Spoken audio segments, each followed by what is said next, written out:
everyone, and welcome to another deep dive. Today, we're going to be tackling something that's super relevant to all of us, our personal finances. Yeah, definitely a hot topic. We'll be digging into a really interesting episode from the Money Pit. They had some unique takes that I think you'll find valuable. Our mission. We're going to break down their advice into clear, actionable steps. So no more feeling lost in the financial weeds. I like it. Who doesn't want a clear path forward? Right. Hey. And you know me, I'm all about practical tips, not just vague financial jargon. Absolutely. And speaking of practical, this episode we're diving into really emphasizes the importance of self-awareness right off the bat. They talk about starting with something they call a personal financial statement. Okay, personal financial statement. Sounds kind of intimidating. Like, what exactly is that? It's really not that scary. It's basically like taking a financial selfie. You're getting a clear picture of where you stand financially at this moment in time. They break it down into looking at your assets and your liabilities.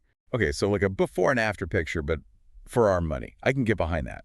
So assets, that's the good stuff, right? Exactly. It's everything you own that has value. Savings accounts, your car if you own it, maybe even that fancy espresso machine you splurged on. Okay, so I'm feeling good about my asset side. But then there's the flip side, right? The liabilities. Yeah. Liabilities are what you owe. Credit card balances, student loans, that loan you gave your buddy a while back that you're still waiting on. Ooh, yeah, let's not forget about those. I think this is where it's easy to get a little fuzzy sometimes. We tend to avoid looking too closely, right? Right, and that's exactly what the episode stresses, no hiding from the truth. The more honest you are with yourself, the better equipped you are to make positive changes. I feel like this is where that whole house built on sand analogy comes in, right? Totally. You need a solid foundation to build anything worthwhile, and that includes your financial well-being. It's about understanding where we are now, so we can chart a course to where we want to be. So, we've taken our financial selfie. What's the next step on this journey? Well, that's where things get really interesting. Now we get into the nitty-gritty, budgeting. See, that's where I tend to tune out. Feels restrictive, you know? And I think a lot of people feel that way, but the episode really emphasizes that budgeting isn't about restriction. It's about making conscious choices. Okay, I like the sound of that. So how do they frame it? Well, they introduced this idea of the 50-30-20 approach. Have you heard of that? Yeah, I think so. Refresh my memory, though. 50, Yeah. 30, 20 of what exactly? Of your income. So 50% of your income should be going to your needs, rent or mortgage payments, groceries, utilities, the essentials. Okay, the stuff that keeps the lights on. Makes sense. What about the other 50%? Right. So then you've got 30% that's allocated for your wants. And this is where it gets fun because it's all about personalization. Okay, so like concert tickets, travel, that new phone I've been wanting. Exactly. Whatever brings you joy, that's where that 30% comes in. I like it. It's about being intentional with your spending. So 50 for needs, 30 for the fun stuff. What about the last 20%? That 20% is dedicated to savings and debt repayment. Right, of course. Yeah. So are there like specific strategies they recommend for those two? They do. They really emphasize the importance of having an emergency fund, like aiming to have 3 to 6 months of living expenses saved up. Wow, that's a lot. But I can definitely see how important that would be if, well, anything unexpected happened. Absolutely. And speaking of unexpected expenses, that's a good segue into the next thing they talk about, managing debt, which, let's be honest, can feel like a pretty big, scary monster sometimes. It really does, like that thing lurking in the shadows that we hope will just magically disappear. And the longer we ignore it, the bigger it seems to get. Exactly. So how do we even begin to tackle that? What does the Money Pit say? Well, they have a really interesting take on it. They say knowledge is power.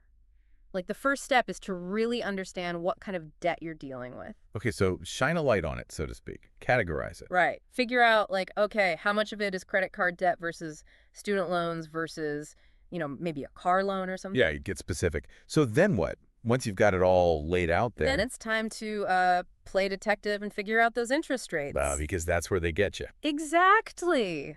Those interest rates are what can really make debt snowball, right? So the Money Pit emphasizes that you really got to understand those numbers. Okay, so we're not just throwing money at it blindly, we're being strategic. So what's the strategy? How do we actually start chipping away at this debt? Well, they talk about two main approaches, the debt snowball method and the debt avalanche method. Oh yeah, those are the classic ones. I always get them mixed up though. Yeah, it's easy to do.